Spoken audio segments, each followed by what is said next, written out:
Vivre sans thyroïde, c'est vivre avec une perte invisible. Personne ne le voit. Souvent, personne ne le comprend. Et toi-même, au début, tu ne réalises pas ce que tu es en train de traverser. La thyroïde, on ne t'en a jamais vraiment parlé avant qu'elle ne disparaisse.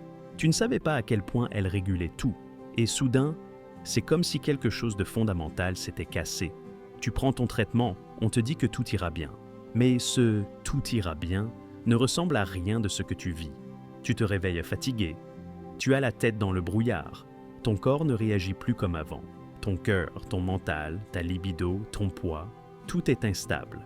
Et le plus difficile, parfois, ce n'est pas ce que tu ressens, c'est le fait que personne autour de toi ne comprend vraiment. Les proches, les collègues, parfois même les soignants. Ils entendent « fatigue », mais ils n'entendent pas « fatigue qui t'épuise l'âme ». Ils entendent « prise de poids », mais pas « je ne reconnais plus mon corps ». Ils entendent « trouble de l'humeur », mais pas « je me perds dans mes émotions sans comprendre pourquoi ». Et c'est là que le groupe devient essentiel.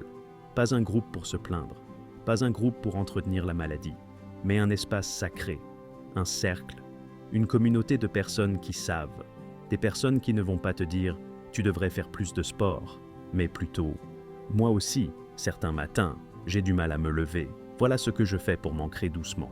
Dans un groupe bienveillant, tu n'as plus besoin de jouer un rôle, tu n'as plus besoin de faire semblant, tu peux dire « je suis perdu, je me sens seul, même entouré, j'ai l'impression que ma vie m'échappe depuis cette opération ».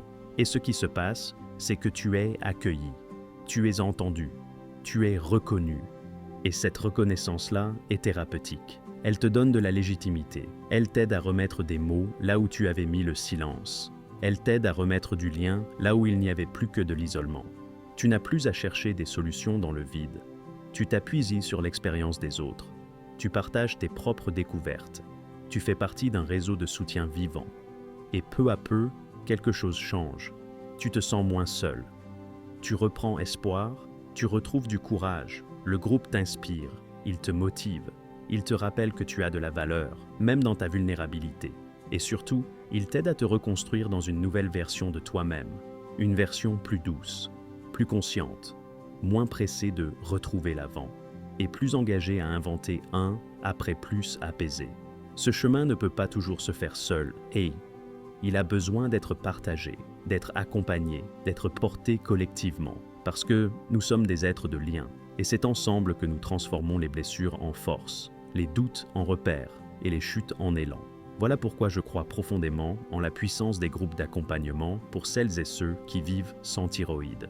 Et c'est ce que je suis en train de bâtir, un espace sécurisé, structuré, humain, pour qu'ensemble, nous puissions traverser, comprendre et mieux vivre cette vie nouvelle.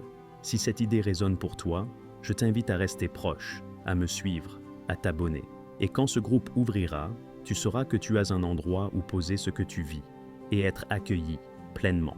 Tu n'as pas à faire ça seul, point. Ensemble, on ira plus loin, toujours.